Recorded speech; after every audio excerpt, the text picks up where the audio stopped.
Bonjour à tous, bon bah voilà, ça faisait un moment que je voulais vous faire une vidéo sur ma façon de repiquer. Les semis ont bien grandi. Je me suis longtemps posé la question, donc comment procéder.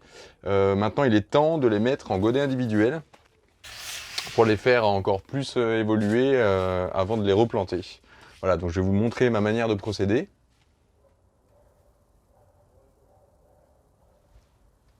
Voilà, donc là on me voit pas, mais de toute façon on s'en fiche, le but c'est pas de me voir. Alors c'est tout bête, je me prépare un tas de terre, de terreau. Je me prépare quelques godets individuels, quelques pots. Alors de manière vraiment relativement simple, hop, voilà, je fais en sorte que ça déborde un petit peu. Voilà.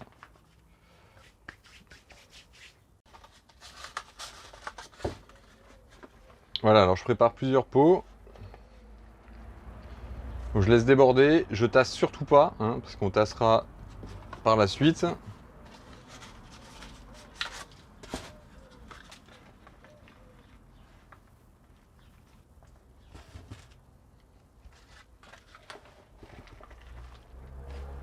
Alors, en fait, pour info, cette année, j'ai semé directement avec mon compost, en fait. Hein, je l'ai bien laissé travailler tranquillement pendant quelques mois. Je l'ai tamisé, hein, vraiment fin. J'avais peur que ce soit trop riche pour mes semis, et pas du tout, en fait. Ça a super bien pris, hein, comme vous avez pu comme vous pouvez le voir. Donc je suis hyper content du résultat. Voilà. Alors ensuite, je vous montre, je les sépare. En fait, alors moi je fais ça avec une cuillère, hein, tout simple, tout bête.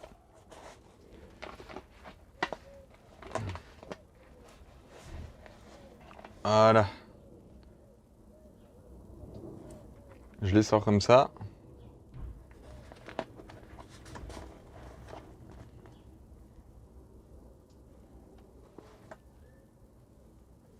Je vais vous montrer sur quelques pieds, hein, je vais pas...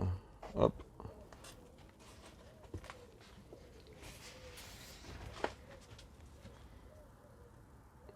Et quand ils sont en bloc comme ça, je les sépare, en fait.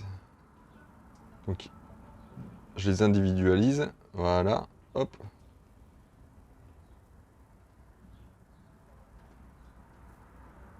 Alors, si vous êtes en plein soleil, enfin, surtout ne les laissez pas directement à la lumière du soleil, hein, pendant que vous faites ça, parce que vous risquez de cramer les racines.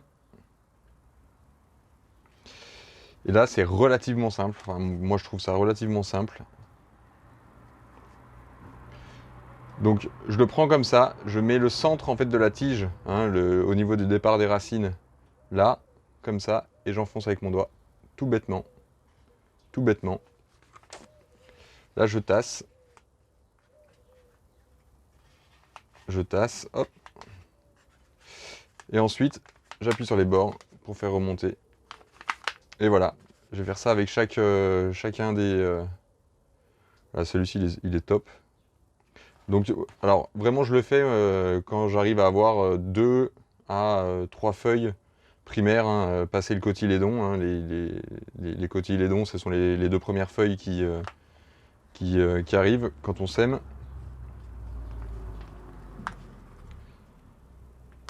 Alors, je pense que, bon, pour beaucoup, vous devez le savoir, mais il y a une particularité aussi, c'est qu'on peut même enterrer, alors c'est vrai que là, je le fais pas forcément, mais on peut également enterrer le cotylédon. Pourquoi? Parce que, en fait, tous les petits poils qu'on peut voir ici, je ne sais pas s'ils sont bien visibles à la caméra, voilà. En fait, donc la particularité, c'est qu'ils peuvent créer de la racine, donc ils vont créer de la racine d'ailleurs quand ils seront en terre.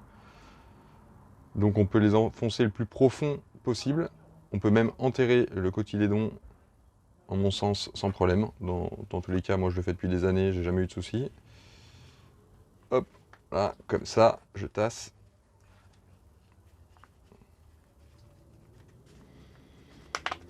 et j'aère la terre en appuyant sur les côtés. Voilà, donc il faut répéter l'opération sur chacun de nos pieds. Vous voyez, là j'en ai un paquet, donc j'en ai pour un moment. Et après c'est tout bon, il n'y a plus qu'à arroser, les entretenir et puis stocker. Voilà, dans tous les cas, j'espère que cette vidéo vous aura été utile. Si vous avez des questions, vous n'hésitez pas, vous me les mettez en commentaire, vous vous gênez pas, je me ferai un plaisir d'y répondre, ou d'autres personnes de la communauté Permatroc le feront aussi avec grand plaisir. A bientôt, au revoir.